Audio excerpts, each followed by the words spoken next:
அண்ணா ரொம்ப புழுக்கமாக இருக்கு, கொஞ்சம் ஏசி போடுறீங்களா? எது ஏசியா? ஏமா இதெல்லாம் உனக்கே ஓவரா இல்ல? நம்ம தியேட்டருக்கு வெளியே நிக்கிறோமா, இங்க போய் ஏசி கேக்குற? ஓ, இங்கெல்லாம் ஏசி போட முடியாதா? சரி அண்ணா, அட்ஜஸ்ட் பண்ணிக்கிறேன்.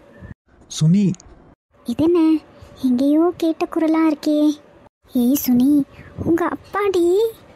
எத்தனை மணிக்குடா வந்தா என் பொண்ணு? அது ஃபிலிம் ஸ்டார்ட் ஆகும் போதே வந்துட்டாங்கடா. அப்போ காலேஜ் போகிறான்னு என்கிட்ட போய் சொல்லிட்டு பிக்சருக்கு வந்திருக்க. அப்பா அது உனக்கு எவ்வளோ தைரியம் இருந்தா காலேஜ் போகிறேன்னு போய் சொல்லி கட் அடிச்சுட்டு பிக்சருக்கு போயிருக்குவேன். ஐயோ அப்பா. டே விட்ரா, சின்ன பொண்ணு ஏதோ தெரியாம பண்ணிட்டா, விடு. ஐயா அவங்க ஒன்றும் தெரியாம பண்ணலையா, தெரிஞ்சேதான். சீட்டெல்லாம் கிழிச்சிட்டாங்க ஐயா, பஞ்செல்லாம் பறக்க விட்டுட்டாங்க. டேய் சும்மா இரேண்டா. டே பிரபா, போதும், ரொம்ப முறைக்காது. இல்லடா, இவளை பற்றி உனக்கு தெரியாது. எங்கே போனாலும் ஏதாச்சும் ஒரு 7 இழுத்து விட்டுடுறா. காலேஜ் படிக்கிறா, இன்னும் எத்தனை நாளைக்கு இப்படியே சின்ன பிள்ளைத்தனமாக விளையாடிட்டு இருக்கிறது? கொஞ்சம் கூட பொறுப்பே இல்லைடா. பாரு, இப்போ உன் தேட்டரில் சீட்டெல்லாம் கிழிச்சு வச்சிருக்கா. இதுக்கு இவ்வளோ செலவாக இருக்கும். சரி, எவ்வளோ வச்சு சொல்லு, தரேன். டேய் அதெல்லாம் எதுவும் வேண்டாண்டா, அதெல்லாம் பழைய சீட்டு தான். எப்படியோ நான் மாற்றணும்னு தான் நினச்சின்னு இருந்தேன். ஏதோ உன் பொண்ணு புண்ணியத்தால் இப்போ எல்லாத்தையும் மாற்ற வேண்டியதாக இருக்குது. இவளை என்ன தான் பண்ணுறதோ தெரியலடா. விடுடா பிரபா, உன் பொண்ணே எவ்வளோ பரவாயில்ல. என் பொண்ணு இருக்காளே, அவளுக்கு பிடிச்ச ஹீரோவை வில்லன் அடிச்சிட்டான்னு இந்த தியேட்டரில் ஓடுற அந்த ஸ்க்ரீனையே கிழிச்சிட்டாடா. இதுக்கு நான் என்ன செய்யட்டும் சொல்லு? ஐயோ, இதுக்கு ஏன் பொண்ணே தேவையில்ல போல தெரியுது. சுனி, உன்னை விட டெரரான ஆளாக இருக்கிறா போல. என்ன கலாய்க்கிறியா? சும்மா இரண்டி. சரி, இன்னும் என்ன, இங்கே பார்வை, நடுங்க போகலாம். இங்கே பாரு பசங்களா, நெக்ஸ்ட் டைம் இப்படி ஏதாவது பண்ணுறதை நான் பார்த்தேன், அவ்வளோதான், உங்கள் பேரண்ட்ஸ் கிட்டே கம்ப்ளைண்ட் பண்ணிடுவேன். ஒழுங்கு மரியாதையாக வீட்டுக்கு போய் சேருங்க. சரிங்க அங்கிள். சுனி, கிளம்ப போகலாம். சரிடி, நெக்ஸ்ட் மீட் பண்ணலாம். இன்னும் எங்கே மீட் பண்ண போகிறீங்க? எக்ஸாம் எழுதி லீவும் விட்டாச்சு. அவங்கவுங்க வீட்டுக்கு போய் வேலைங்களை பாருங்கள். அப்புறம் நான் வரேன்டா, ஒரு நாள் வீட்டுக்கு வாடா. கண்டிப்பாக வரேன்டா. அங்கிள், அப்போ நான் அடுத்த முறை வரும்போது புது சீட் போட்டிருக்கீங்களா? டே பிரபா. ஐயோ, நான் வரமாட்டேன் அங்கிள், வரவே மாட்டேன். ஐயோ, மனுஷன் வந்தா என்ன சாமி ஆடுவாருன்னு தெரியலையே. இவ பிக்சர் போந்து எனக்கு தெரியும்னு தெரிஞ்சிச்சு, மனுஷன் ஏன் தோலை உரிச்சிடுவாரு? பொன்னாடி வெளுத்து வச்சிருக்க. ஏன் அவ வளர்த்துக்கு என்ன, என்னோட நல்லா தானே வளர்ந்துருக்கா. அவளை சொல்லி குத்தம் இல்லடி, எல்லாம் இன்னும் சொல்லணும். நீ ஒரு பிரபு பைத்தியம், அதே மாதிரி உன் பொண்ணு அந்த ஃபிலிம் ஆக்டர் விக்ரம் பைத்தியம். இங்க பாருங்க, என்னை என்ன வேணா சொல்லுங்க, ஆனா என் பிரபு மாமா பத்தி ஏதாச்சும் சொன்னீங்க அவ்வளவுதான் உங்களை. எங்கள் அம்மா அப்பவே சொன்னாங்க, இந்த மாதிரி சினிமா பைத்தியம் சொன்னால் நம்ம குடும்பத்துக்கு ஆகாதுன்னு. நான் எங்கள் அம்மா பேச்சு கேட்கல. எங்கள் அம்மா பேச்சு கேட்காம பெரிய தப்பு பண்ணிட்டேன். ஓஹோ அப்படியா? எங்க அம்மா மட்டும் என்னவா, பிரபுன்னு பேர் வச்சுன்னு இருக்கிறவங்கெல்லாம் பிக்சர் ஆக்டர் பிரபு மாதிரி இருக்க மாட்டாங்கன்னு சொன்னாங்க எங்க அம்மா. நானும் எங்க அம்மா பேச்சு கேட்காம போயிட்டேன். இப்போ என்ன கட்டிக்கிட்டதில்ல, அப்படி என்னடி குறைஞ்சு போயிட்டானே? உங்களை கட்டிக்கிட்டதுல நான் குறைஞ்சு போயிட்டேன்னு எப்ப சொன்ன மாமா? ஏங்க நம்ம பொண்ணை அப்படி திட்டுறீங்க? நம்மளுக்கு இருக்கிறது ஒன்னே ஒன்று, கண்ணே கண்ணுன்னு. அவளை போய் அப்படி திட்டுறீங்களே, அவள் ஒன்று கிடக்கு ஒன்று ஏதாச்சும் பண்ணிக்கிட்டாலாம் என்ன செய்யறதுங்க? யாரு உன் பொண்ணு ஏதாவது செஞ்சுக்கிட்டாலும், அடியே நான் ஒரு விஷயம் சொல்கிறேன் பாரு, நம்மளை ஏதாச்சும் செய்வாளே தவிர உன் பொண்ணு ஒன்றும் செஞ்சுக்க மாட்டாடி. எங்கடி, இங்கே தானே நின்றுக்கிட்டு இருந்தா, எங்கே போனா உன் பொண்ணு? பாவம், நீங்கள் அடிக்குவீங்கன்னு பயந்து ரூமுக்கு ஓடிட்டாங்க. அம்மா, வறுத்து மீன் எங்கம்மா காணோம்? இவ தான் சாக போகிறவளா?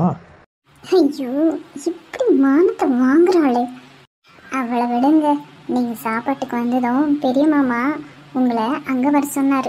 ஏதோ முக்கியமான விஷயம் பேசணுமா. ஏங்க அவளையே முறைச்சிட்டு இருக்கீங்க? அவள் நம்ப பொண்ணு, இங்கே தான் நான் இருக்க போகிறேன். நீங்கள் போயிட்டு வந்து கூட சாவகாசமாக அடிங்க. யார் என்ன சொல்ல போகிறாங்க? இல்லை இவ தான் எங்கேயாச்சும் ஓடி போகிறாளா? போங்க. போயிட்டு வந்து அவளுக்கு இல்லை, இன்னும் முதல்ல தோலை உரிக்கிறேன். ஏண்டி எதுக்கிட்ட உங்க அப்பா இப்படி சொல்லிட்டு போறாரு? ஆமாம், நீ அந்த காலத்து வர ஹீரோயின்ஸ் மாதிரி நீட்டி முளைக்கி இங்கே இருப்பேன் கோபால், நீங்கள் போயிட்டு வந்து அடிங்க கோபால்னு டயலாக் பேசுனீங்கன்னா அப்பாவுக்கு கடுப்பாகாம என்னென்ன ஆகும்? நான் என்ன அவ்வளோ ஓவராக ஆக்டிங் பண்ணிட்டேன்? கொஞ்சம் நஞ்சம் இல்லை, ஓவரோ ஓவர். அடி, உன்னை காப்பாத்த நான் அவர்கிட்ட மாட்டிக்கிட்டா சிரிப்பா சிரிக்கிறியா நீ? உன்னை விட மாட்டேன்டி. அடியே ஓடாத, நில்லுடி. இங்க பாரு, அம்மாக்கு கோவம் ஜாஸ்தி ஆயின்னு இருக்கு. ஓடாத. எங்க போற? எப்படினாலும் இங்கே தானே வரணும். ஷார்ட்டுக்கு எல்லாம் ரெடி பண்ணிட்டேன், ஒரு முறை வந்து செக் பண்ணிக்கடா. லோகி உன்னதான்டா. நம்ம வேணா விக்ரம் சார் கிட்ட இதை பற்றி ஒரு முறை பேசினா நல்லா இருக்கும்னு தோணுதுடா. அவர்கிட்ட இன்ஃபார்ம் பண்ணி என்ன பண்ண போகிறோம்? இந்த ஃபிலிம் என்னோட எவ்வளோ பெரிய ஆசை தெரியுமா? ஆசைன்றதை விட கனவு. இதுக்காக நான் எவ்வளோ அவமானப்பட்டிருக்கேன், யார் காலெல்லாம் விழுந்திருக்கேன். இந்த படத்தை ஓகே பண்ணுறதுக்கு நான் எவ்வளோ கஷ்டப்பட்டுருக்கேன்னு எனக்கு மட்டும்தான்டா தெரியும். இவ்வளோலாம் கஷ்டப்பட்டு அவமானப்பட்டு கடைசி நிமிஷத்தில் இந்த படம் எடுக்க முடியுமா முடியாதான்ற நிலைமைக்கு வந்துருச்சுடா. அப்போது என் நிலைமை எனக்கு கொஞ்சம் யோசிச்சு பாரு. சாரிடா மச்சான், நான் டென்ஷனில் உங்ககிட்ட கத்திட்டேன். நான் என்னோட டென்ஷனையும் சரி, சந்தோஷம், துக்கம், இப்போ எனக்கு வர அழுகையை கூட யார்கிட்ட காட்டுறதுன்னு தெரியலடா. லோகி, உன்னோட நிலைமை என்னன்னு எனக்கு நல்லாவே புரியுது. ஏய், ரெண்டு பேரும் இங்கே என்ன பண்ணுறீங்க? ஹீரோ சார் வந்தாச்சு, சீக்கிரமா வாங்க.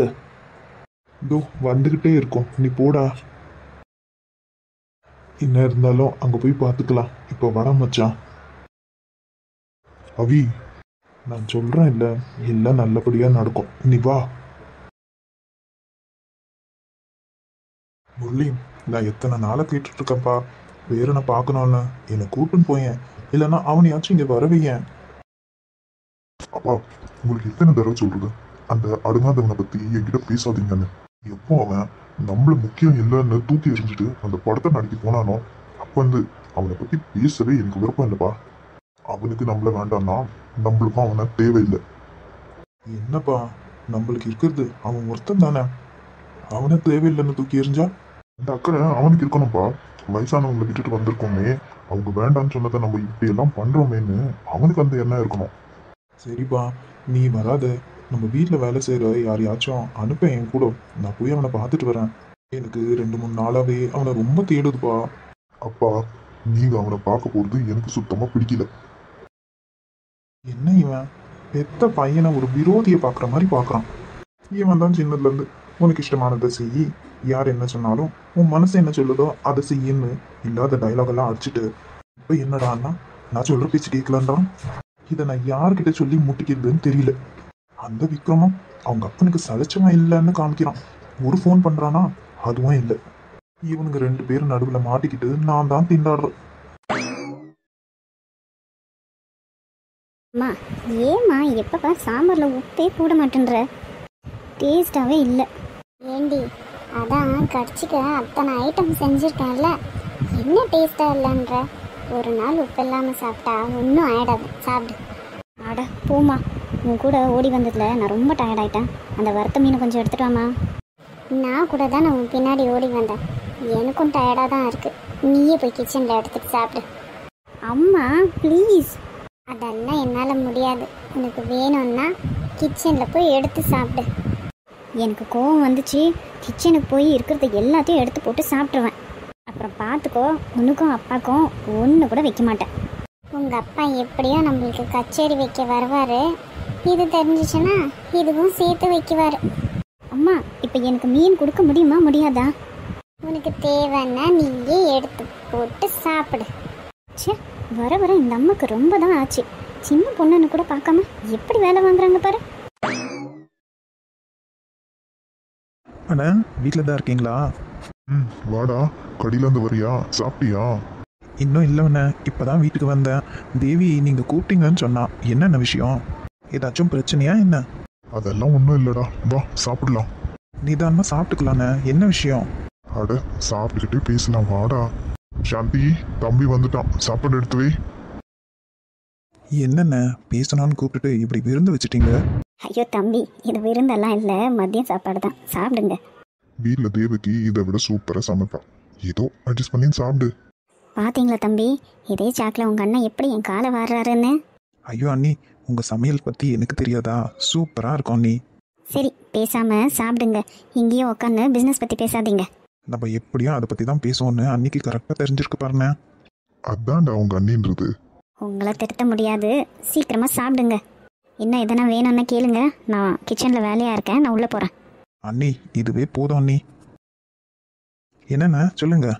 அது ஒன்றும் இல்லைடா பிரபு. என் ஃப்ரெண்டு ரமேஷ் இருக்கான்ல, அவனோட 2 இடம் விற்க போகிறானா. அதான் விலைக்கு வருது இல்லை, அது வாங்கலாமா என்ன ஏதுன்னு உங்ககிட்ட விசாரிக்கலான்னு தான். ஓ அப்படியா? எந்த இடம்ண்ணே? ஏரியாலாம் நல்ல ஏரியாவா? ஜனம் புழங்குற இடம் தானே? அதெல்லாம் பார்த்துட்டு இருந்தா எல்லாம் நம்மளுக்கு தோதுவதாக இருக்கு. அது சரிண்ணே, நம்ம கடைக்கும் இப்போது நிறைய பொருள் வாங்கணும்ல, இங்கேயும் இன்வெஸ்ட் பண்ணி அங்கேயும் இன்வெஸ்ட் பண்ணால் காசு இடிக்குமேண்ணே. அதான்டா நானும் யோசிக்கிறேன் என்ன செய்யறதுன்னு. வேணும்னா என்கிட்ட கொஞ்சம் சேவிங்ஸ் இருக்காண்ணே, அதை எடுத்து யூஸ் பண்ணிக்கங்களேன். அப்படியா சொல்ற? ஆமாண்ணே, அது சும்மா தானே இருக்குது. அப்புறமா உங்களுக்கு பணம் வந்தோடனே எனக்கு கொடுங்க, எந்த பிரச்சனையும் இல்லை. சரிடா, அப்போ அந்த இடத்த உன் பேர்லேயே ரெஜிஸ்டர் பண்ணிடலாம். ஐயோ அண்ணா, அதெல்லாம் ஒன்றும் தேவையில்லை. இப்போ போல் நீங்கள் உங்கள் பேர்லேயே பண்ணுங்கள். அப்புறம் இன்னொரு முக்கியமான விஷயம்டா, நம்ம வர்ஷினிக்கு இந்த வருஷத்தோட காலேஜ் முடியுது. அவளுக்கு மாப்பிள்ளை பார்க்கலான்னு இருக்கிறேன். ஆனால் அவள் இன்னும் மேலே படிக்கணும்னு சொல்கிறா. அதான் என்ன செய்யறதுன்னு தெரியலடா. ஏன்னா நல்லா படிக்கிற பொண்ணு, நம்ம வீட்லேயே வர்ஷினி தான் நல்லா படிக்கிறா. எல்லாத்துலேயும் டாப்பர், ஸ்கூல்லேயும் டாப்பர், காலேஜ்லேயும் டாப்பர். அவள் படிக்கிறான்னு ஆசைப்படுறா, படிக்க வைக்கலாண்ணே. அதுவும் இல்லாமல் வர்ஷினிக்கு நல்ல பிஸ்னஸ் மைண்ட் தானே, அவள் படித்தா நம்மளுக்கும் யூஸ் தானே. நம்மளோட பிஸ்னஸில் இருக்கிற எல்லாத்தையும் அவள் பார்த்துக்கிட்டோம். நீங்கள் சொல்கிறதெல்லாம் வாஸ்தவம் தான் தம்பி, ஆனால் அவளுக்கு வயசு ஆகிட்டே போதில்ல. அதுவும் இல்லாமல் நிறைய படிப்பு படித்தா அதுக்கேற்ற மாப்பிள்ளை கிடைக்கிறதில்ல தம்பி. என்ன நீ இப்படி இருக்கீங்க? நீங்கள் 25 வயசெல்லாம் ஒரு வயசா? பரவாயில்ல நீ, அவள் படிக்கட்டும். நம்ம என்ன இன்னைக்கு மாப்பிள்ளை பார்த்து நாளைக்கு கல்யாணம் பண்ண போகிறோம். நீங்கள் நிதானமாக மாப்பிள்ளை பாருங்கள், அவள் படிப்பு முடிக்கிற டைமுக்கு கல்யாணத்தை பண்ணிடலாம். என்னடா, என்னை விட வர்ஷினி கல்யாணத்தில் நீ ரொம்ப ஆர்வமாக இருக்க?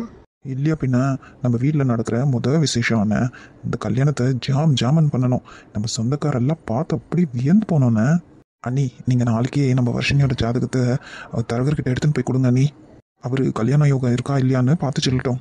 சரிங்க தம்பி, அப்படியே பண்ணிடுறேன். என்னது, கல்யாணத்துக்கு ஜாதகம் பார்க்குறீங்களா? யாருக்கு கல்யாணம்? வா தேவி. பெரியப்பா, பூச்சி கூட்டத்துக்கு வட்டாயதுக்கு அடபாசம் மட்டும் போதும் கண்ணே, காசு பானம் என்னத்துக்கு? பச்சை கிளிகள் தோலோடு பட்டு